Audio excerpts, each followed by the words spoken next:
बारिश और पहाड़ों की अनियंत्रित तबाही का ये मौसम एक बार फिर देश के कई राज्यों को दहला रहा है।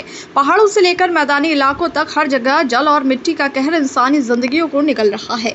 कहीं लैंडस्लाइड है तो कहीं बादल फटने की घटनाएं, कहीं बाढ़ में डूबे गांव हैं तो कहीं यात्राएं थमी हुई हैं। प्रकृति के इस प्रचंड रूप ने हजारों लोगों के जीवन को संकट में डाल दिया है और प्रशासन की चौकसी की असली परीक्षा शुरू कर दी है। जम्मू कश्मीर के रियासी जिले के बदर गांव में शनिवार सुबह बड़ा हादसा हुआ। भूस्खलन की चपेट में आए इस इलाके से अब तक 7 शव निकाले जा चुके हैं और कई अन्य लोगों के मलबे में दबे होने की आशंका है। राहत और बचाव दल लगातार खोज अभियान में जुटे हुए हैं। इसी दौरान रामबन के राजगढ़ में बादल फटने की घटना में 4 लोगों की मौत हो गई और एक व्यक्ति अब भी लापता है। उसकी तलाश तेज कर दी गई है। हिमाचल प्रदेश भी इस संकट से अछूता नहीं रहा। मंडी के गोहर में शुक्रवार देर रात बादल फट गया था। नांडी पंचायत की नसेड़ी नाला में कई गाड़ियां पानी की धार में बह गई। शिमला के जतो कैंट में हुए भूस्खलन के बाद सेना की रिहायशी इमारतों को एहतियातन खाली कराया गया है।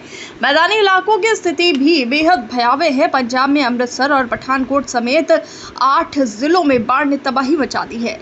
250 से अधिक गांवों में 5 से 15 फीट तक पानी भर गया है। अब तक 8 लोगों की मौत हो चुकी है और 3 लोग लापता बताए जा रहे हैं।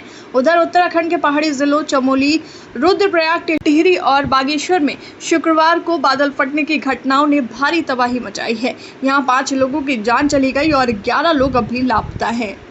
बागेश्वर के कपकोट इलाके में कई घर जमींदोज हो गए हैं। उत्तर प्रदेश भी बारिश और बाढ़ की मार झेल रहा है। 18 जिले इसकी चपेट में आ चुके हैं। राज्य में अब तक 774 मकान ढह गए हैं।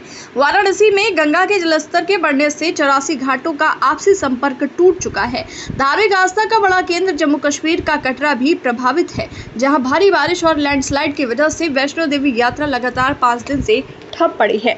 इससे पहले 26 अगस्त को यात्रा मार्ग पर हुए लैंडस्लाइड में 34 लोगों की मौत हो गई थी। महाराष्ट्र के मराठवाड़ा क्षेत्र में भी हालात गंभीर बने हुए हैं। लातूर और नांदेड़ में बारिश और बाढ़ से 50 से अधिक सड़कें और पुल जलमग्न हो गए हैं, जिससे यातायात पूरी तरह प्रभावित है। ये सिलसिला केवल बल्कि हमारी विकास नीति और पर्यावरणीय संतुलन की अनदेखी का परिणाम भी है।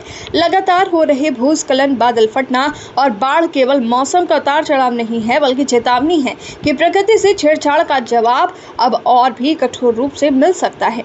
देश के विभिन्न हिस्सों में मची इस तबाही ने फिर साबित कर दिया है कि आपदा प्रबंधन की तैयारियों को और मजबूत किए बिना मानव जीवन को सुरक्षित रखना संभव नहीं है।